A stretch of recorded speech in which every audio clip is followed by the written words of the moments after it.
Welcome back to Tanya for Life, everyone. Thank you for joining us today. This week's shir is dedicated to the refuah shlema of Yocheved Lior bas Ahuva, to Yosef Yitzchak ben Asna, Simanuta bas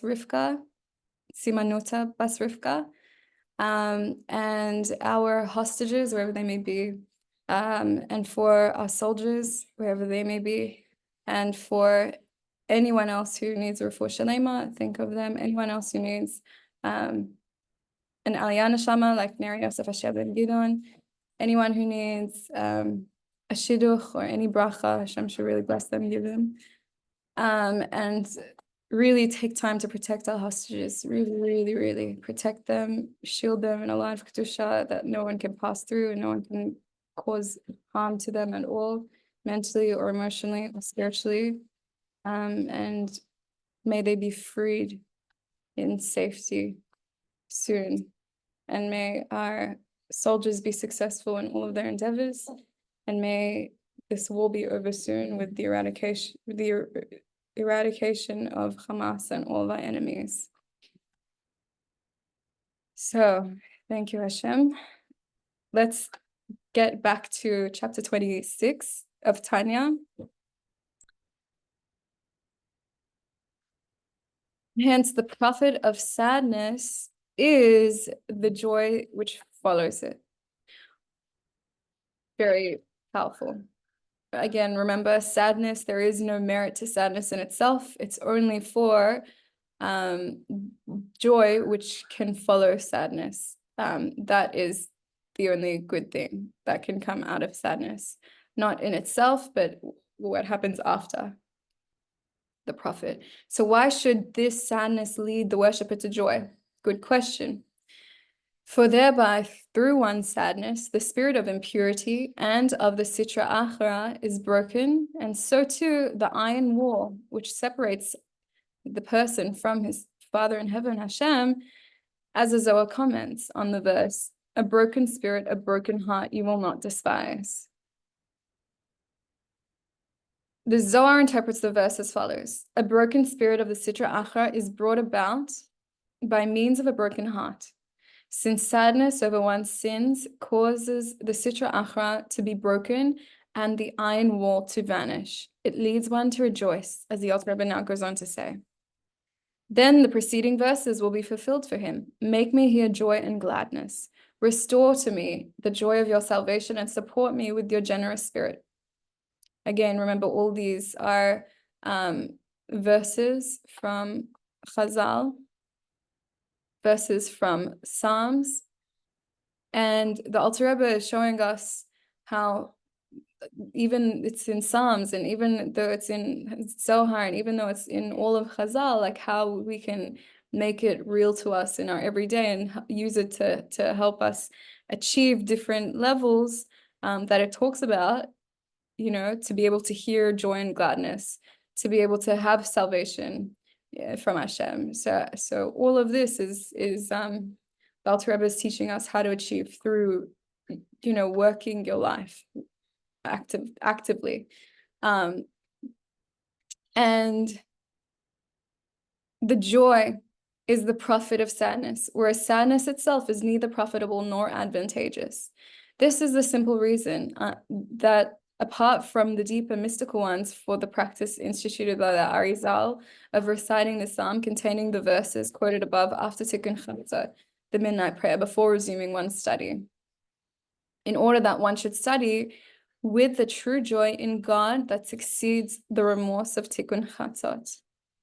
Such joy is of a greater quality than joy which is not preceded by sadness, similar to the distinctive quality of light which follows darkness. As the Zohar comments on the verse, and I, King Shlomo, saw that wisdom surpasses foolishness, as light surpasses darkness. Note there, from this pasuk, that this will suffice for him who understands. The Zohar asks, does it take Shlomo to see this? Does it take a Shlomo HaMelech, someone who's so great and refined in themselves, so wise, you know, the wisest of all? Does it take that type of person to be able to see that foolish wisdom surpasses foolishness and light surpasses darkness? So Zohar answers that the intention of the verse is that just as darkness contributes to light, for we cannot truly appreciate light unless we have experienced darkness. That is how darkness contributes to light. So does foolishness contribute to the appreciation of wisdom. Similarly, in our case, our earlier sadness adds strength to the joy which follows it. And this is the profit of sadness. Sadness itself, however, is a hindrance in one's service of God. Furthermore, the verse states explicitly, because you did not serve Hashem, your Lord, with joy. The punishment, oh wow, this is from the Torah itself, from Devarim in the Chumash. Because you did not serve Hashem, your Lord, with joy, the punishment described in the ensuing verse will be administered, God forbid. And everyone is familiar with the explanation of the Arizal on this verse. This verse reads, because you did not serve Hashem, your Lord, with joy and gladness of heart from an abundance of everything good. So the simple meaning is when you had an abundance of everything, you did not serve Hashem with joy. This meaning is borne out by the context of the following verse. You will serve your enemies in hunger, thirst, and nakedness, and in want of everything. But the Arizal interprets it thus. You did not serve God with a joy greater than that caused by an abundance of everything. Wow, so real. Oh my goodness. By the way, just so that we know, Hashem doesn't like curse us, right? Like this could seem to someone who's looking in with very skeptical eyes, it could look like Hashem's cursing us. Like if you don't do what I say, then I'll punish you and all bad because you didn't, fan my ego. Chas v'chalila, may it never be that someone would think this of Hashem. No, the reality is Hashem's teaching us what reality we're living in. You can't just have one way and have no consequences. We've talked about this many times. Everything has consequences. That's just the reality of nature that Hashem created the world with.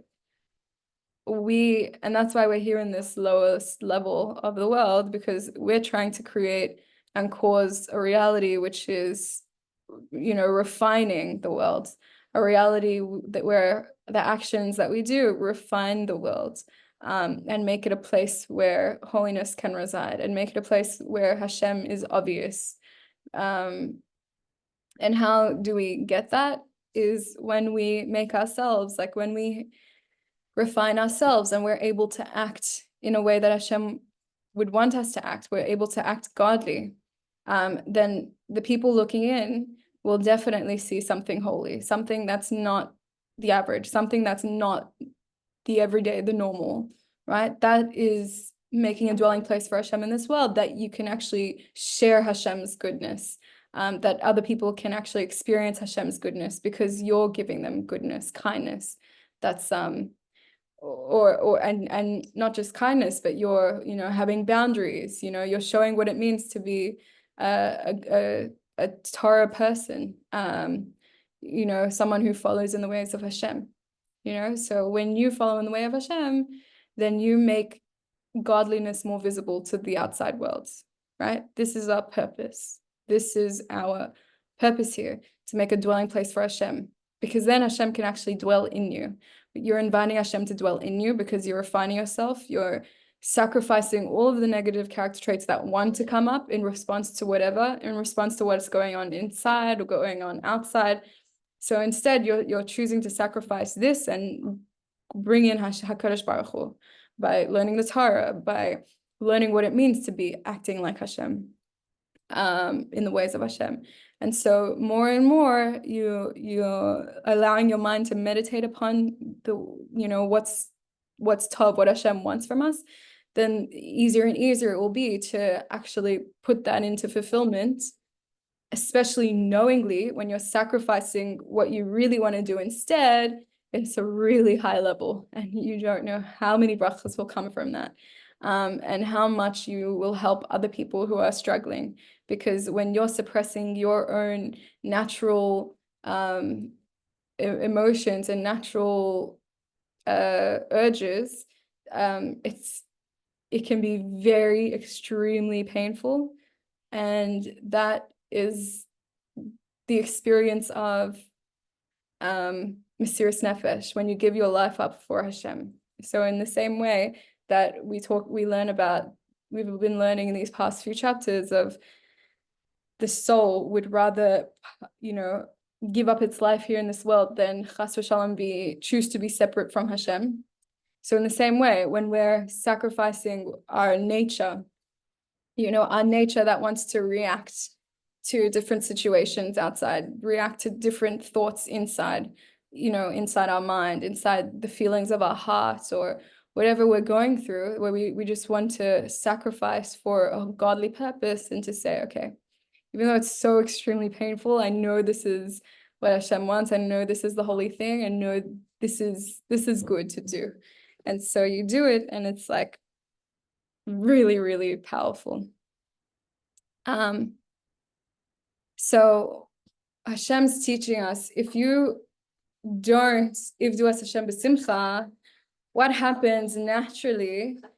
Like, what happens in response? What consequences are you causing into the world? Are you causing it to become a dwelling place for Hashem, or are you causing it to become chas v'shalom, a dwelling place for Klippa? So obviously you cause it to be a dwelling place for Klippa, because here he explains that you will end up serving your enemies desperately in hunger. What does hunger and thirst mean? It's like desperation, where wow, it's so powerful. I can see this in my own experiences, and I'm sure, like, try to see this from your own experiences.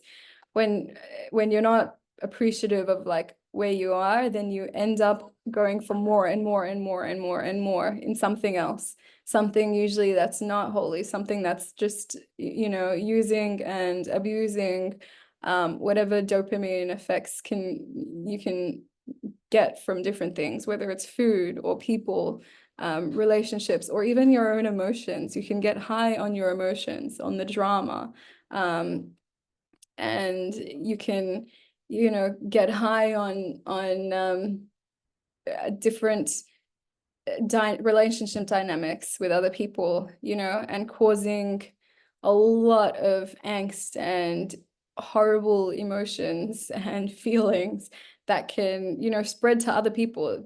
What you experience doesn't just stay within you and your body, it actually passes on to everyone around you, and everyone can feel that. Recently, in scientific research, I saw there was they've come to the conclusion that hormones and emotions are, what's that word? They're contagious. That if you walk in a room, not just germs from sneezing, chas v'shalom, in a public area, or touching something and then the germs get passed on. No, it's also the same thing with like your hormones and your and also emotions. Like, that's why women in the same environment will often sync up in their periods, because their hormones are contagious. So when you enter a room and you're smiling and you can feel joy, you're serving Hashem with joy, then that joy will be contagious and will be felt around the room. Eventually someone will catch it and you can help somebody else feel happiness, especially if they're struggling, right? And they can't get there on their own, right? So isn't it amazing how Hashem created this world, that we're here not as an individual on one world? Hashem could have easily done that. We're here as many individuals in the same world, in the same, family, in the same families, in the same, there's so many different pockets of people that we're constantly around, or around a lot, because Hashem made it this way, that we can actually, and I heard a beautiful shir yesterday by Gedalia Fenster, and he was saying how, let me just try to remember exactly what he was saying. So he was saying that, imagine if you were only surrounded by positive people. If you were only surrounded by positive people, what do you have to contribute? How can you help somebody? How can you have an effect on someone? A positive, like, there's nothing for you to do. There's no refining. Everyone's nice. Everyone, you know, it doesn't rub you the wrong way. You don't rub anyone the wrong way. Everything's good. There's no growth. Hashem puts in your life on purpose people who don't have a positive outlook so that you can have a positive effect on them and you can help them just by being you. And how much more so when we're learning about this, that you can actually have an effect without doing anything, just by being happy in the same space as somebody else who's maybe feeling sad or whatever. They can catch those happy feelings, you know, and you can actually be part of their experience of happiness, right? It's a very holy thing. So beautiful I mean, I'm sure I can think of many situations where I didn't have the strength to, I don't know, to do what I'm supposed to do, or to feel good, or to serve Hashem with joy in every single moment. So even just doing what you're doing to make yourself holy, make yourself refined, to be happy, right? To serve Hashem with joy, then that is contagious. And I don't know about you, but I can feel I call it the influence. Like, I love to put myself in positions where I'm surrounded by people, or an environment where people are doing self-sacrifice. They're doing Hashem's will. They're acting in Hashem's way. Like, there's a lot of Kedusha. I love that because I can feel the effect that it has on me. And I can see how I'm just more refined. My outlook is more, you know, on a higher level. Whereas when I'm not guarding my walls, when I'm not guarding myself, and I'm around people who are on the other end of the spectrum, and they just feel so sorry for themselves with the lives that they're, you know, experiencing, which is fair enough. No one's free of suffering, but to be around a person like that always, without having your guards, without coming in with joy to let them get affected by your joy, when you're opening yourself to be a vessel unintentionally, if you're not guarding yourself, you're opening yourself to be a vessel. So what does it mean? You become a vessel to receive whatever hormones they have, whatever sad or angsty or angry hormones that they have can definitely enter into your sphere and cause you to have more of an easier time to be influenced by that negativity. So how important that Hashem teaches us already this reality, you know, you have to go into the world like putting on your armor of serving Hashem with joy. And obviously that's something that we have to work on, and to get there, and we're going to learn more and more about how to get there. But it's something we have to look towards. It's not just going to happen. That's why we learn it in Torah. That's why it's a mitzvah. Mitzvahs are not things that will happen by nature, right? It's things that you have to work very hard on. You have to refine yourself for. It takes work, and that's why it's a mitzvah. And know that, yes, it's very difficult, but yes, Hashem gave it to us as a mitzvah. He promised us that we can reach it, and we'll do it with him. Again, remember, whatever we put our minds to, Hashem will help us. We'll have extra efforts of help that will come to help us get there. Another pro tip from a CBTT perspective, Miriam teaches, is go out and help somebody. Learn Torah with someone, share Torah with someone, whether it's on Facebook, sending a shir on Facebook that you're listening to, that maybe someone will see, or if you're the type of person who can speak publicly or whatever it is, like speak to your friend about Torah, give classes on Torah, whatever it is, like whatever you can do. Like the Rabbi said, if you know Aleph, just teach Aleph. You don't have to know base to teach Aleph. Whatever little part of Torah you know, share it with somebody else. And in that way, you're part of the chain of sharing the Torah. That's that's our covenant with Hashem, that we're going to share the Torah from generation to generation. And there's a lot of power in that. Now that you become a mashpia, in some way, Hashem has extra forces coming down to help you so that you can continue this holy work. Very, very pro tip. It's actually, like, I've experienced it. It's amazing. There's no end to Hashem's goodness. Seriously, he gives us so many gifts and, help. It's just unbelievable. Another thing that came to my mind when reading this, that you will serve your enemies in hunger, thirst, nakedness, and in want of everything. This is literally a situation that we find ourselves in when we go by nature and we're looking for a dopamine hit. You know, Anashama wants the dopamine hit of, you know, turning to Hashem. Something we must know, especially for a water element heavy person who's always looking to feel good, always a pleasure seeker. And, you know, you have to know about water element is it's never going to stop on its own. It needs gvulot around it. Otherwise, it will never stop. And this is exactly what we're seeing here, that you will go again and again in want of everything and nothing will be enough. So you'll always want more and more and more. So the reason why a person might fall into this situation is because we are holy beings. We come from a high place in the world where like evil, like, so to speak, like does really not exist in this way. Like we're not used to feeling so separate from Hashem. We're used to feeling so close, and we're used to being pampered up in Shemaim. We're not pampered in this world. In this world, we're here to do the heavy, dirty work. But in the upper world that we come from, and Neshama comes from, it's so used to just a euphoric experience where just everything it needs, it gets. And like that, how else can I describe it? You know, it's part of like my meditations in the morning that like when you're, and you know this meditation, we've talked about it many, many times. Maybe we'll do it in the meditation later today.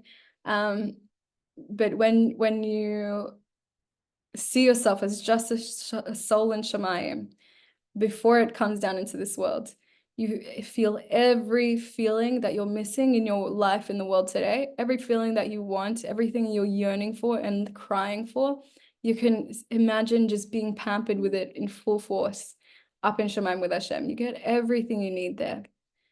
So when we come down into this world and we're so used to getting every need met, you know, all the feel goods to the extreme, it's so hard to come down here, you know, Anashama that remembers and feels all those feelings from up in Shemaim. It's like so unhappy here. It's so unhappy that Hashem is not obvious. Hashem is concealed, that evil can exist. It's so, you know, all the suffering and everything, like everything, all the concealments, right? And we're in Kislev, we're in coming up to Chanukkah. This is the whole experience where we're in a world of concealment, and it's our job to recognize Hashem, to pull Hashem into this darkness and, you know, be an expression, be a superconductor for Hashem's holiness to shine through. And the fact that you're in a place of darkness, you're in a place where people's minds are concealed and they don't see it this way, how much more so will your light shine bright and cause, like a moth to a flame, cause people to yearn to have the same experience, yearn to be closer to Hashem, see what you're doing, how they can get there, right? So this is like really, really powerful. And so that's the power that we have. That's why we have it. That's why we might see ourselves turning to things in this world to feel good, right? Whether it's we want more affection from our partner, or we want, you know, bonding time, or whatever it is. Like we're just so focused on things that will make us feel good in this material world, but we're not seeing the reality, right? We're just seeing the concealment. The reality is Hashem's behind it. The reality is our soul is so used to getting such feel goods. How do you get it in this world? By davening, meditatively, visualization, do all of these beautiful meditations that we've talked about, so that you actually feel the experience. Your soul can feel the experience. And learning Torah, really like delving into Torah, really absorbing it, eating it all up, digesting all of this Kedusha. When you're eating, when you're doing anything, do it meditatively, do it with holy thoughts. much as you can. Sometimes it's not easy. That's why it's something we want to work towards. It's something we want to have our mind with the goal of. Gittle, for instance, says, how are you supposed to reach a goal when you don't have one? If you don't have your goal, you're never going to reach it. So you have to have your goal there. It doesn't mean that's what you expect of yourself now. No, it means that's where you want to get to eventually, right? So important that we have this. And what do I mean? That this is why you're heading into all of these pleasure feel goods, and sometimes like you really don't want to do anything holy, because you're in the world of Klippa. Your soul is deep underneath, like babushka dolls, right? Like covered up in so many encasements. So the encasements surrounding it, like the animal soul, which will be very coarse and only getting more and more coarser. It's like a child who cannot eat, like a baby who cannot eat a carrot, a raw carrot. It's such a healthy thing. It has so many good nutrients. It doesn't matter. It's not going to help. How do you get this baby to eat the carrot and gain the nutrients from it? By boiling it down, by mushing it up and processing it, refining it so that it can be mushy and edible to the baby. The same way, we have these holy, like, such power and possibility with davening, with Torah learning, that it's just so holy and refined, and our bodies might not be so refined. And our animal soul definitely is not refined enough to receive all of this godliness. How do you mush up these godly, icebergs?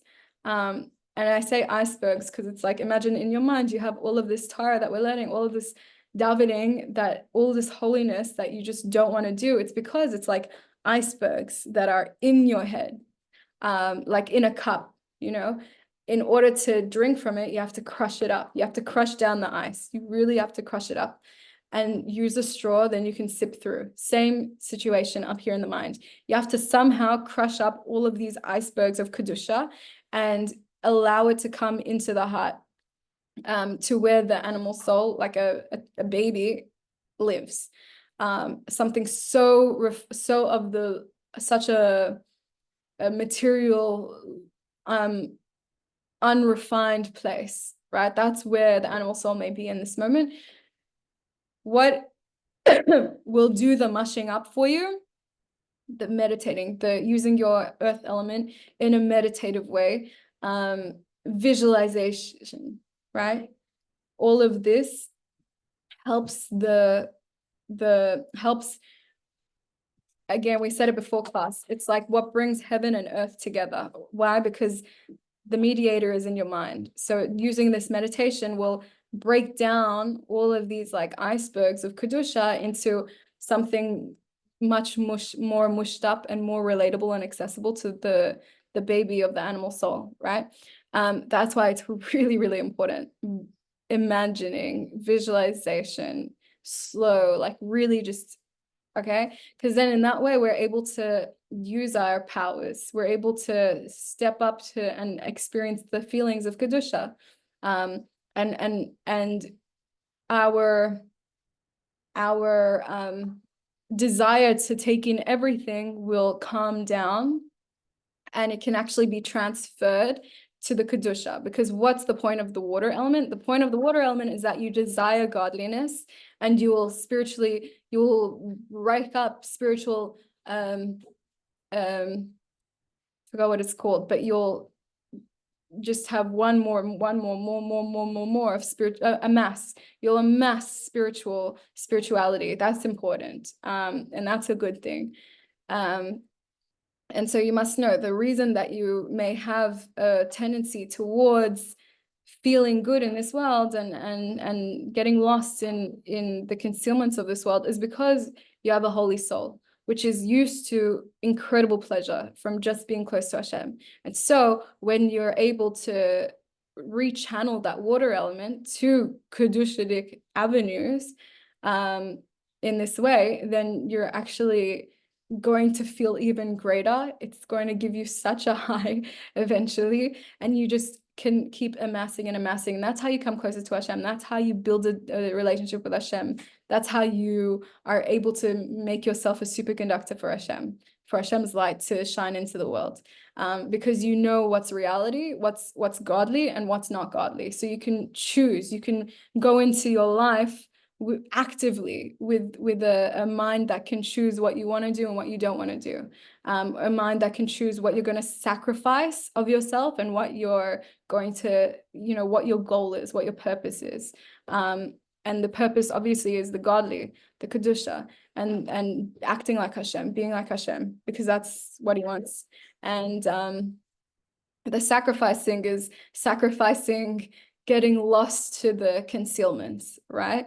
And in this month of Kislev, especially when Chanukkah comes, there's more of this spirit, like there's more of this energy in the air. It's much more accessible, but with lots of light also comes lots of darkness. That's what we learned here. When there's darkness preceding the light is much more powerful and much more enjoyable. So anytime there is going to be a great revelation of light, we must know.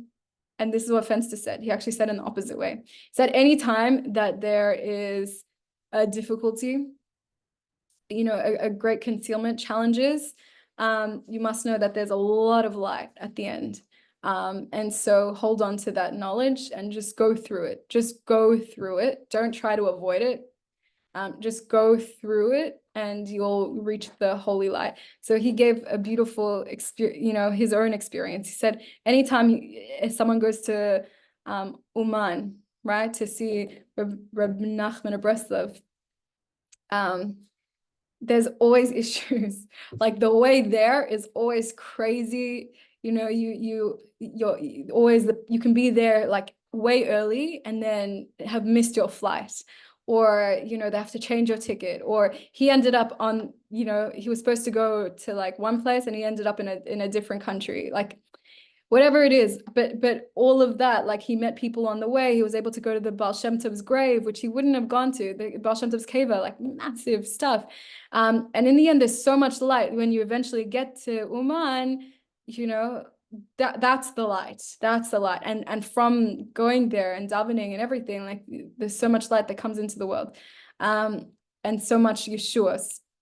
But on the way, like Reb Nachman already warned everybody that when you try to come, there's going to be lots of obstacles, and know that, just keep moving forward. And so that's not an easy thing, because we can often get distracted. And that's the whole thing about Chanukah, and that's the whole thing about Kislev is the concealments, not getting distracted, and actually seeing Hashem behind. And how do you see Hashem behind? When you keep moving forward. I'm a big avoider, so I can say from my own experience, when you avoid something, then it makes it much bigger.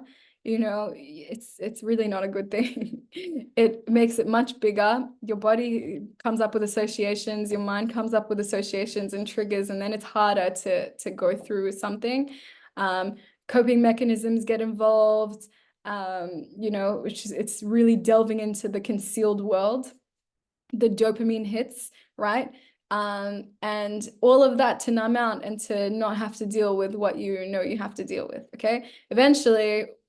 And that means you're not receiving the light that you're meant to. Hashem gave you light when you go through this obstacle. So go through it so you can reach the light that you need in this moment. So you're just putting it off. Eventually, when you do have to go through it and you do, B'ezras Hashem, go through your obstacles, then it's so not as hard as you thought it was. You built it up in your head so much more. And going in, you like receive so many brachas, so many like ways of self-improvement, self-refinement, so many like lights, Yeshuas, it's just incredible. Why did you not do it before? Right? So like we really have to train ourselves to, and it's not easy. That's why there's a whole chag dedicated to it. It's called emunah. When you go through your obstacles, when you see the concealment, to be able to know that Hashem is there and Hashem has good for you, that takes emunah. So the whole festival of Chanukah is all about emunah. And the reason, again, that we have a whole festival for it, a whole chag, is because it's so hard and it's not according to nature. You have to, so Hashem gives us this extra energy. And so we must know anytime that we're having troubles with something, just believe, work on your emunah and belief that there is good in it. Just walk through. And Gedalia Fencer was saying, like, retrain yourself to enjoy the challenge, retrain yourself to start enjoying walking through the obstacles, you know, because you know there's going to be light at the end. So just retrain your perception. I think we'll leave it there. Again, I'm going to give a warning. When there's lots of light to be gained, there's also lots of the other side, lots of klipot that are waiting to feast on this kedusha. How do they get it? If you act in an unrefined way, then they can get the source. So what we want to do is go into the chag of Chanukkah aware that there's going to be lots of triggers for us emotionally, to like lose our self-mastery, right? So whether everything goes wrong, it could be everything goes wrong. It could be our relationship could be having issues or whatever it is, like just things, expect that things will happen, obstacles will occur, and just try your best to walk through it, knowing, you know, working on your emunah, knowing that there is a light that is really good. There's something really good here. So just try to like walk through it in a, like a bein oni, like, you know, refined conduct, doing the will of Hashem. And you'll find that if you know why something's happening in a way, like if you know it's not you, it's not coming because you have needs that need to be met. No, it has nothing to do with that. It's happening now because there's so much kedusha here. And the klipot are playing around, like the Yetzer Hara is playing now. It's revving up, right? So you have to expect that. The Yetzer Hara is going to be revving up right before right before Chanukkah, and also right before Erev Shabbos. In Erev Shabbos, that's when the Yetzer Hara really revs up. Tensions are high spiritually. So expect it, that you know it has nothing to do with you. So hold yourself above it. Just, you know, just hold yourself steadfast. If you fall, that's great. It happens. Just pick yourself up again. Every second is different from the last. Yeah, every second is different from the last. That's really a bein oni thing. Why? Because the first thought, says the Alter Rebbe, it's something you can't control. The first thought is something you can't control. But if you choose to take this thought into the next second, into the next moment, and you keep thinking about this thought that came in your head, whether it was a non-sneers thought or a thought that was not kedushitic in any way, fine. If you keep taking it into the next moment and the next moment, that's your choice. So what happens to a bein oni? A bein oni will get the first thought, right, which he can't control, whether it's a non-sneers or a non-nice or an unrefined thought. He can't control it, but he does control every single second after. He controls it. He says, I'm not thinking about that. He pushes it away and redirects his mind to focus on something else, something kedusha. That is what it means to have a bein oni moment. So your bein oni moment can be, okay, I'm not dealing with this now. Something came up triggering. I'm not dealing with this now. If it's happening now because there's so much light to be gained here. There's so much possibility for me to be a super good actor for Hashem and to receive so many Yeshuas for me, for hostages, for the world. So I'm going to choose to be refined in this moment. I'm going to have a bein oni moment. So every moment after this, refined. And if it's still an issue I have to deal, I'll deal with it in the right time. But now is not the right time. So that's having a bein oni moment. So may we have more and more bein oni moments. And more serving up Hashem with joy. I just have to get back to one more point. So when it says that if you're not serving Hashem with joy, then you'll end up serving your enemies. We've talked about this concept again and again. Gedalia Fenster really explains it so beautifully. If you're you're either serving Hashem or you're serving someone or something else. That's the whole world of concealment. So if you're either having refined love and fear towards Hashem, it's holy, or if you're not using it to Hashem, know that it's going to be going in the opposite direction. You're going to have love and fear of the material world. So that means you can believe that all of your parnasa and all of your life depends on the kindness of your boss, right? So you'll end up fearing or loving your boss. You can believe that all of your dopamine hit, all of your feel goods comes from eating food. So then you can, serve food like a love for food. And these are actually your enemy in terms of you're crowning not Hashem, you're crowning something in the material world. And what does Hashem do? Hashem says, you have bechira chafshis, you have free choice. I'm not going to come in and steal your free choice. If you want to crown your king as food, then that's possible to you. If you want to crown your king as your boss, that's possible to you. But you also have the choice to crown Hashem. You have the choice to crown Hashem as king, so that you have love and fear of Hashem. And then you won't have the dependency on the material world. Because when you have a dependency on the material world, it's like, okay, like mercy. When you have your dependency on the king, Hashem can give you mercy. You daven for it. You ask Hashem, like, treat me like your child. Don't treat me like a subject. Don't treat me with dinim the way that that's justified. Mida keneged mida. I will not stand up. Like, there's no ways that I'm deserving. Just please treat me like a beloved child. Treat me with chesed, with mercy. This is all Hashem can do. But if you crown food your king, or you crown your boss your king, there is no ways that you can entreat on this king to look at you goodly and in a better way. That's you're now in their domain completely, and it's all based on the boss's moods or whatever, and it's all based on food. Like, there is no reality to food. Like like it's just a never ending.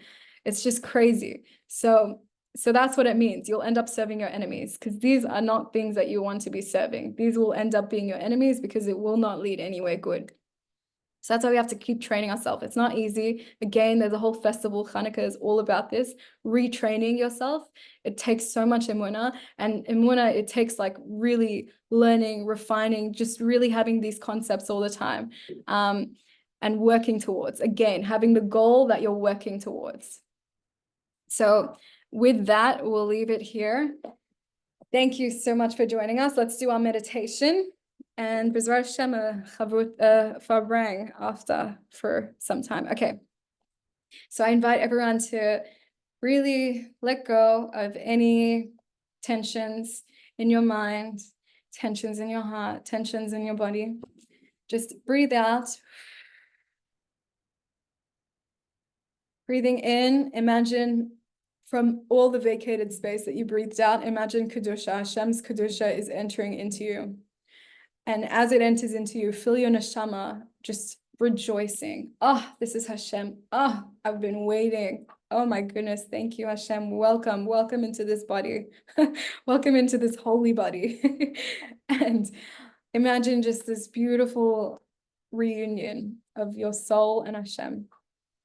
So breathing out all the tensions, all the actions or inactions that were mediocre or not Kedusha, just letting everything out. Breathing in, inviting HaKadosh Baruch Hu, feeling Hashem, His presence in you. Imagine all of that Kedusha from what we've learned, Hashem coming into your mind. Imagine these icebergs of Kedusha. And use your meditation, just imagine crushing all of these icebergs, these holy, holy thoughts down into mush.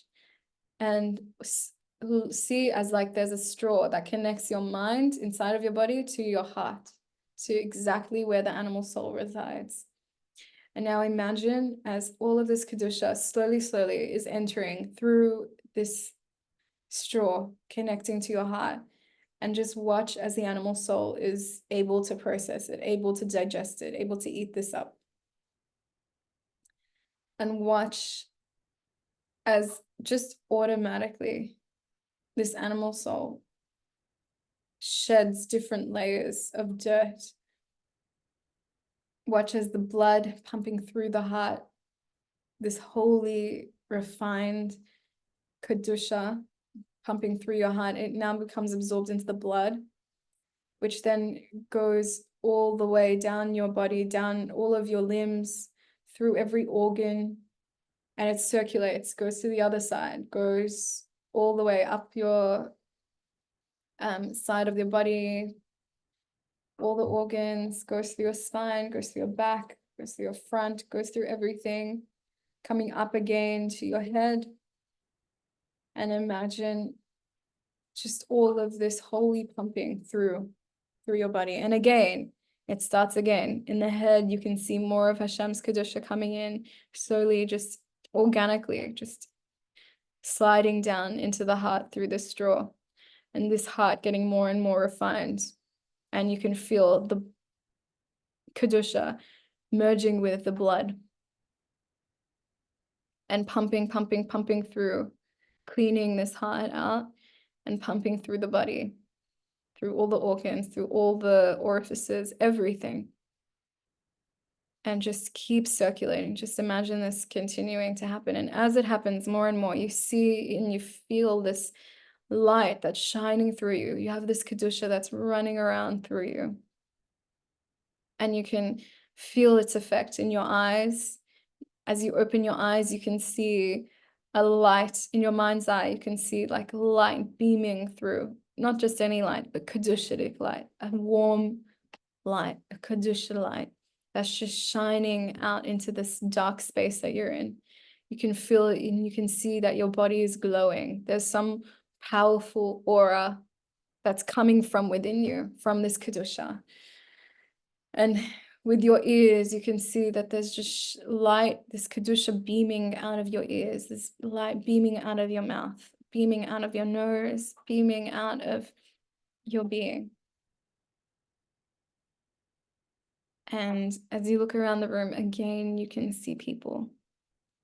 You can see your partner, your children, your parents, your siblings, whatever it is, whoever's in your life, you can see this person, these people, and see the effect in a dark room, see the effect of shining this godly light through looking at them in kosher eyes, in eyes that look to see the holy, to see the good in them. You can see the difference when you're speaking from a mouth that seeks to bring shalom, that seeks to notice the good in the other. And you can see when your eyes are shining, your ears are shining, when you're hearing in order to be refined in Hashem's way, to make a person feel heard and guide. And you can really see the difference as your emotions of being happy, serving Hashem with joy. If you're feeling Hashem running through you, you're so happy, or you're almost euphoric. And you can see that that's slowly like getting seeped into the other person, that they're absorbing also these emotions. And you just see all of these factors are really causing the other person to start shining as well, just because of your shining. And so you as a super good actor to Hashem's light is causing so much light to come that as each person is affected positively, they affect another person in turn.